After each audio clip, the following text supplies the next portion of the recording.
Hello everybody. Today we are going to discuss about light class 7 part 2. So first of all we are going to discuss about concave mirror. अगर आपके पास कोई hollow sphere है, खोखला sphere है, उसको parts में cut कर दिया और जो आउटर सरफेस है, जो हमने पार्ट्स में कट करा है, उनकी जो आउटर सरफेस है उसको पेंट कर दिया, तो उससे क्या होगा, वो एक ऐसा मिरर बन जाएगा जिसकी इनर सरफेस रिफ्लेक्टिंग सरफेस होगी, मतलब वहाँ पर लाइट रिफ्लेक्ट करेगी और इस टाइप के मिरर को हम कॉन्केव मिरर कहते हैं। अब हम जानेंगे कुछ characteristics of a concave mirror. Concave mirror में क्या होता है कि लाइट कन्वर्ज हो जाती है जहाँ पर स्ट्राइक करती है और वापस रिफ्लेक्ट कर जाती है रिफ्लेक्टिंग सरफेस से, इसलिए इसको कन्वर्जिंग मिरर भी कहते हैं। अगर हम कॉन्केव मिरर को ऑब्जेक्ट के बहुत पास में रखेंगे तो एक मैग्नीफाइड और वर्चुअल इमेज बनेगी। If we increase the distance between the object and the mirror, अब धीरे धीरे अगर हम ऑब्जेक्ट और मिरर के बीच का डिस्टेंस बढ़ाएंगे तब क्या होता है कि इमेज का साइज कम हो जाता है और एक रियल इमेज बनती है। मतलब अगर आप कॉन्केव मिरर को ऑब्जेक्ट के बहुत क्लोज रखेंगे तो एक बड़ी और वर्चुअल इमेज बनेगी, और अगर डिस्टेंस को आप कम कर दोगे तो एक रियल इमेज बनेगी। The image found by the concave mirror can B small और लार्ज और कैन बी रियल और वर्चुअल। जो इमेज बनती है आपकी कॉन्केव मिरर से वो स्मॉल भी हो सकती है, लार्ज भी हो सकती है, रियल या वर्चुअल भी हो सकती है। अब हम जानेंगे यूजेस ऑफ कॉन्केव मिरर्स के बारे में। कॉन्केव मिरर्स हम रिफ्लेक्टिंग टेलीस्कोप्स में यूज़ करते हैं, क्योंकि होता क्या है कि कॉन्केव मिरर जो जितने भी सेलेस्टियल ऑब्जेक्ट्स हैं, जैसे आपके प्लैनेट्स हैं, स्टार्स हैं, वहाँ से लाइट को कलेक्ट करता है और वो इतनी दूर से होता है कि अपेरेंटली वो एक पैरेलली बिहेव करती हैं। वो इतनी दूर से आती हैं कि हम उनको पैरेलल कह सकते हैं, इफेक्टिवली पैरेलल होती हैं। और वो कॉन्केव मिरर लाइट रेज को एक फ्लैट मिरर में फोकस कर देता है जो कि फोकल डिस्टेंस पर रखा होता है। इसी तरह से हम टेलीस्कोप से सेलेस्टियल बॉडीज़ को जो बहुत दूर प्लैनेट्स हैं, स्टार्स हैं, उनको हम देख पाते हैं, क्लियरली देख पाते हैं। कॉन्केव मिरर को माइक्रोस्कोप के बेस पर भी रखा जाता है एज ए कंडेंसर। होता क्या है, जो कॉन्केव मिरर है, जो आपका स्पेसिमन रखा होता है माइक्रोस्कोप में, जो भी आप देखना चाहते हो उसको हम स्पेसिमन कहते हैं, और कॉन्केव मिरर लाइट को उस पर्टिकुलर स्पेसिमन पे, उस पर्टिकुलर ऑब्जेक्ट पर कंसंट्रेट कर देता है, जिससे क्या होता है कि आपकी कंपैरेटिवली सराउंडिंग्स डार्क होती हैं और उस ऑब्जेक्ट पर ही लाइट कंसंट्रेट होती है, जिससे हम अच्छे से उस ऑब्जेक्ट को देख पाते हैं। The bulb of A headlight of a torch और ए टॉर्च, जो हेडलाइट का बल्ब है या टॉर्च का बल्ब है, वो कॉन्केव मिरर के फोकस पर रखा होता है। तो होता क्या है, जब वो फोकस पर रखा होता है तो लाइट रेज जो बल्ब से निकलेंगी या टॉर्च से निकलेंगी या हेडलाइट से निकलेंगी, वो पैरेलल रेज की तरह निकलेंगी। जो टॉर्च से देखते हैं पैरेलल बीम ऑफ लाइट निकलती है। The reflected raise can cover large distances with high intensity. हम देखते हैं टॉर्च की लाइट हम दूर तक फेंक सकते हैं, इसी वजह से फेंक सकते हैं। Concave mirrors are used in the instruments like ophthalmoscope. Ophthalmoscope एक ऐसा इंस्ट्रूमेंट है जो कि आई सर्जन्स यूज करते हैं आई को क्लोजली और इफेक्टिवली देखने के लिए, आप आईज की कंडीशन चेक करने के लिए।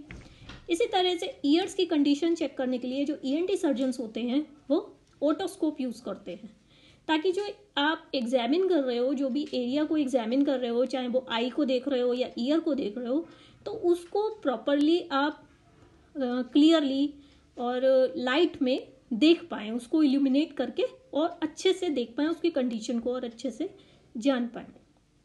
नेक्स्ट आ जाता है आपका डेंटिस्ट। डेंटिस्ट भी कॉन्केव मिरर्स यूज़ करते हैं ताकि जो इंटीरियर ऑफ द माउथ है उसको अच्छे से देख सकें, केरीज को आइडेंटिफाई कर सकें, या गम्स प्रॉब्लम है उसको देख सकें।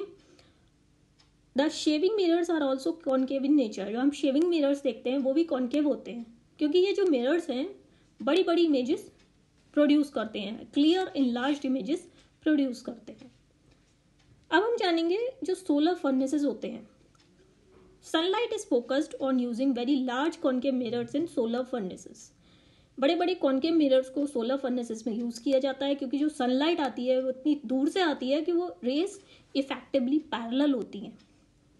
तो इससे क्या होता है, कॉनकेव मिरर एक बहुत ज़्यादा अमाउंट में सनलाइट को गैदर कर लेता है और फोकल पॉइंट पे कंसंट्रेट कर देता है, और इस कंसंट्रेटेड एनर्जी को हम हीटिंग में, कुकिंग में, इलेक्ट्रिसिटी जनरेट करने में, या इवन मेटल्स को मेल्ट करने के लिए भी यूज़ कर सकते हैं। नेक्स्ट आ जाता है आपका, how a concave mirror can be use to burn a piece of paper. Concave mirror को हम कन्वर्जिंग मिरर भी कहते हैं। जब सनलाइट आपकी कॉनकेव मिरर से पास करती है और पेपर तक पहुंचती है और फोकल पॉइंट पर आप रखते हैं पेपर को, तो पेपर और मिरर को आप थोड़ी देर के लिए उसी पोजीशन पे मेंटेन करते हैं, तो धीरे धीरे आप देखेंगे पेपर बर्न करना शुरू कर जाता है। फोकल पॉइंट पे, at the point of focus, वो बर्न करना शुरू कर जाता है। क्यों? क्योंकि होता क्या है, जो सनलाइट है आपकी कन्वर्ज हो जाती है फोकल पॉइंट पे, और सारी हीट एनर्जी एक पर्टिकुलर पॉइंट पे कन्वर्ज हो जाती है, और जो पीस ऑफ पेपर है वो बर्न करना शुरू कर देता है। नेक्स्ट आता है आपका कॉन्वेक्स मिरर।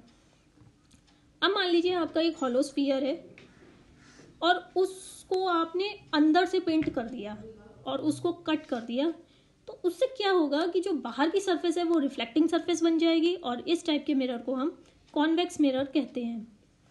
अब हमारे कैरेक्टरिस्टिक्स क्या होते हैं कॉन्वेक्स मिरर्स के? कॉन्वेक्स मिरर को आप डाइवर्जिंग मिरर भी कह सकते हैं, क्योंकि होता क्या है, ये मिरर लाइट को डाइवर्ज करता है जैसे ही लाइट उसके रिफ्लेक्टिंग सरफेस पर स्ट्राइक करती है। कॉन्वेक्स मिरर से क्या होता है, virtual, erect and diminished images बनती हैं। मतलब वर्चुअल बनेगी आपकी, रियल नहीं होगी। इरेक्ट मतलब सीधी होगी। डिमिनिश्ड मतलब जो ओरिजिनल साइज है आपकी इमेज का उससे छोटा होगा। तो कॉन्वेक्स मिरर से इसी तरह की इमेजेस बनती हैं, चाहे आपके ऑब्जेक्ट और मिरर का डिस्टेंस कितना भी हो। नेक्स्ट आ जाता है आपका यूजेस ऑफ कॉन्वेक्स मिरर्स। और कॉन्वेक्स मिरर्स के यूजेस क्या हो जाते हैं? Convex mirrors are used in the rear view mirrors of all the vehicles. जितने भी व्हीकल्स होते हैं आप देखते हैं पीछे मिरर लगा होता है, आगे मिरर लगा होता है, जिससे हम पीछे आने वाले व्हीकल को देख सकते हैं। तो इससे क्या होता है कि अगर हम कंपैरेटिवली प्लेन मिरर लगाएंगे तो उसका बहुत बड़ा साइज लगाना पड़ेगा। बट होता क्या है, कॉन्वेक्स मिरर छोटे से होते हैं लेकिन वो कंपैरेटिवली बहुत बड़ा व्यू दे देते हैं, पीछे से आने वाले बड़े बड़े व्हीकल्स को दिखा देते हैं। We will need huge plane mirrors to cover the width seen through a convex mirror of much smaller size. ये अभी हमने डिस्कस किया था। Convex mirrors are used for security purposes in buildings and shops etc. अब होता क्या है, जो बिल्डिंग्स हैं आपकी, शॉप्स हैं, वहाँ पर भी कॉन्वेक्स मिरर्स को यूज़ करते हैं, क्योंकि होता क्या है, एक सिक्योरिटी पर्सनल बड़े बड़े शॉप के बड़े बड़े हिस्से को छोटे से कॉन्वेक्स मिरर को में ही देख सकता है। अगर आप सीलिंग पे लगा दोगे तो दूर दूर तक आप देख सकते हो। Instead of having more than one security personal we can use multiple convex mirrors on the ceiling. इसका मतलब ये है कि आप बहुत सारे सिक्योरिटी गार्ड्स को रखो शॉप की सेफ्टी के लिए, इससे अच्छा ये है एक सिक्योरिटी पर्सनल रखो और सीलिंग पर ढेर सारे कॉन्वेक्स मिरर्स लगा दो, ताकि आप दूर दूर तक उसकी रखवाली कर सकें। नेक्स्ट आ जाता है आपका हॉल्स जो होते हैं, वहाँ पर कॉन्वेक्स मिरर्स को जो कॉरिडोर्स के इंटरसेक्शंस होते हैं, जैसे जो कोने होते हैं, वहाँ पर लगा दिया जाता है, ताकि आप वहाँ पर जो भी इंडिविजुअल्स वॉक कर रहे हैं उनको भी देख सकें। रोड्स पर जो कॉन्वेक्स मिरर्स होते हैं वो मोड़ पर लगा दिए जाते हैं या कर्व्स पर लगा दिए जाते हैं, ताकि विजिबिलिटी को इम्प्रूव किया जा सके। Convex mirrors are also placed in the parking lots. Parking lot, जहाँ पे पार्किंग्स होती हैं आप देखते हैं वहाँ भी कॉन्वेक्स मिरर्स होते हैं, ताकि आप पार्किंग आसानी से कर सकें, या अपना व्हीकल आप निकालना चाहते हैं पार्किंग से तो आप उसको इजीली निकाल सकें, ताकि मिरर में आप पीछे के जितने व्हीकल्स हैं उनको आसानी से देखकर किसी व्हीकल को डैमेज ना हो और निकाल सकें। The mirror helps them to look out at any incoming traffic और व्हीकल्स। वो मिरर आपको कोई इनकमिंग ट्रैफिक आ रहा है या कोई इनकमिंग व्हीकल आ रहा है पार्किंग में, तो उस पर भी नज़र रखने में मदद करता है। कॉन्वेक्स मिरर्स आपके मैग्नीफाइंग ग्लासेस में भी यूज़ होते हैं। उसमें क्या होता है कि दो convex mirror back to back रख दिए जाते हैं, ताकि एक मैग्नीफाइड इफेक्ट क्रिएट किया जा सके। Convex mirrors are used in street lights. आपकी स्ट्रीट लाइट्स होती हैं, वहाँ पर भी कॉन्वेक्स मिरर लगाए जाते हैं, क्योंकि ये लाइट को बहुत अच्छे से रिफ्लेक्ट करते हैं। इससे क्या होता है, जो अमाउंट ऑफ लाइट है उसको इंक्रीज कर देते हैं, ताकि स्ट्रीट्स को आसानी से लाइट अप किया जा सके और कम से कम एनर्जी में कम से कम इलेक्ट्रिसिटी यूटिलाइज करके आप ज़्यादा से ज़्यादा लाइट स्ट्रीट में प्लेस कर सकते। Convex mirrors can be used in sunglasses in such a way that all the rays of the sun are directed away from the person's eye. होता क्या है, जो सनग्लासेस होते हैं उसमें भी कॉन्वेक्स मिरर्स लगाए जाते हैं, क्योंकि उससे क्या होता है कि जितनी भी रेज ऑफ सन आपके सनग्लासेस पर आती हैं वो रिफ्लेक्ट हो जाती हैं, वापस चले डायरेक्ट, मतलब उस पर्सन की आई के अंदर ना जाके उससे दूर चली जाती हैं। ATMs आप देखेंगे वहाँ पर भी कॉन्वेक्स मिरर्स लगे होते हैं, ताकि आप ये दे सकें कि आपके पीछे कौन खड़ा है। अगर आप किसी को देखते हैं या आप अपना पिन डाल रहे हैं और कोई पीछे से देख रहा है तो आप उस पर नज़र रख सकते हैं। नेक्स्ट आता है आपका characteristics of the image form by a plane mirror. Plane mirror से जो इमेजेस बनती हैं उनके क्या कैरेक्टरिस्टिक्स होते हैं। अब जो इमेज बनती है प्लेन मिरर से वो वर्चुअल होती है, और जो साइज़ है आपके इमेज का जो प्लेन मिरर से बनेगी वो उतना ही साइज़ होता है जितना कि बड़ा आपका ऑब्जेक्ट होता है।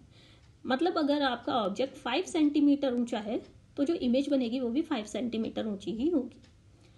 जो इमेज आपकी प्लेन मिरर में बनती है वो सीधी होगी, उल्टी नहीं होगी। The image form by the plane mirror is laterally inverted, मतलब जो आपका लेफ्ट हैंड है वो आपके मिरर में राइट हैंड की तरह दिखेगा। The image form by the plane mirror is at the same distance behind the mirror as the object is in front of it. मतलब जो इमेज बनेगी आपकी प्लेन मिरर, आप शीशे में जब देखते हैं आप देखेंगे कि इमेज आपकी उतने ही डिस्टेंस पर बनती है जितना कि ऑब्जेक्ट इस मिरर के पास में होता है। अब हम जानेंगे यूजेस ऑफ प्लेन मिरर के क्या यूजेस होते हैं। प्लेन मिरर में आप खुद को देख सकते हैं as a looking glass.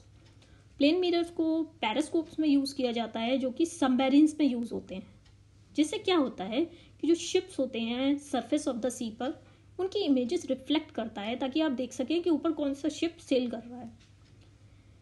Plane mirrors kaleidoscope में भी यूज़ किए जाते हैं जो कि एक तरह का खिलौना होता है जिससे आप देखते हैं तो उसमें अंदर अच्छी अच्छी इमेजेस बनती हैं। एक कैमरा सॉर्ट ऑफ टॉय होता है जिसको हम कैलेडोस्कोप कहते हैं।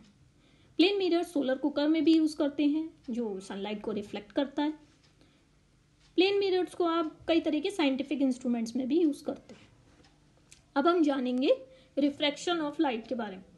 अब हम देखेंगे, मान लीजिए आपका कोई कांच का गिलास है, शीशे का गिलास है, उसमें आपने कुछ पानी रखा और उसमें आपने एक पेंसिल डाल दी, तो आप देखेंगे कि वो पेंसिल स्ट्रेट नहीं दिखाई देगी, आपको टेढ़ी दिखाई देगी। क्यों?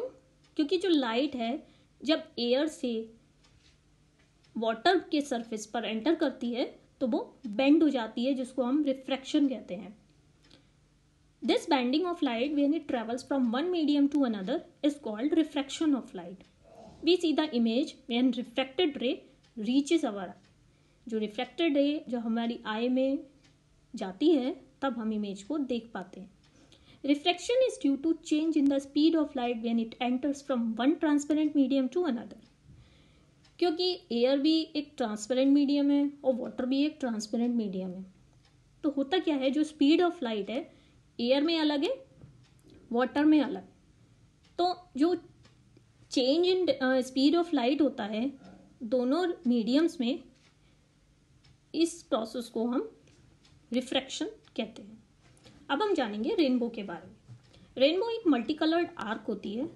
This is made due to striking of light on water droplets. अब होता क्या है, लाइट की रेज जब वाटर ड्रॉपलेट्स पर पड़ती हैं तो एक मल्टी कलर्ड आर्क बन जाता है जिसको हम रेनबो कहते हैं। Rainbow is produced after the rain by refraction and the process of dispersion of light in the droplets of water.